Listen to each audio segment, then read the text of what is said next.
Le 17 juillet, l'église Saint-Roch à Paris a été le théâtre d'un ultime adieu à Thierry Ardisson, qui ressemblait presque à une mise en scène, tant elle était soigneusement orchestrée. Décédé 3 jours plus tôt, le 14 juillet, à 76 ans, celui que l'on surnommait l'homme en noir a eu droit à une cérémonie à son image, élégante, mordante et profondément émouvante.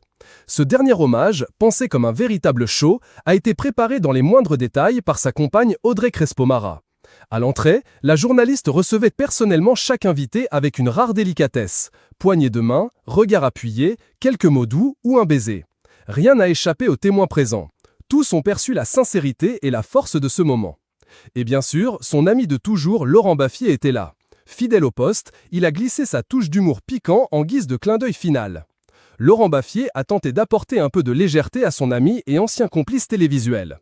J'ai passé toutes ces années à essayer de le faire rire. Quand on dînait avec lui et Audrey, je leur faisais un spectacle. Je faisais le con pendant 2 heures. Je n'aimais que le voir rire, a-t-il confié avec émotion aux Parisiens. Sur la fin, l'humoriste n'a pas laissé seul Thierry Ardisson. Je suis allé à l'hôpital tous les jours. Jeudi, on a beaucoup parlé.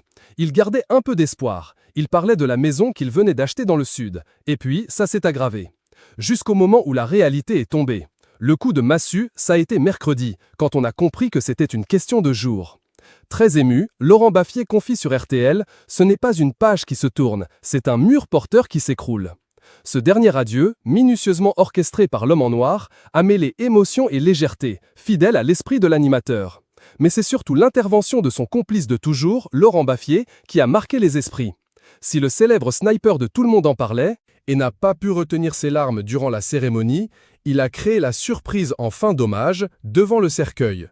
Un moment qu'il a lui-même raconté dans une vidéo partagée sur son compte Instagram, remerciant ses abonnés pour les milliers de messages de gentillesse reçus depuis la disparition de Thierry Ardisson. Il est revenu sur une cérémonie qu'il a qualifiée de très belle, bouleversante et émouvante. À la demande de Philippe Corti, présent à ses côtés, l'humoriste a révélé avec malice la petite phrase qu'il a soufflée face au cercueil. À la fin, j'ai dit à Thierry dans le cercueil « Maintenant, on ne bouge plus pendant le jingle ».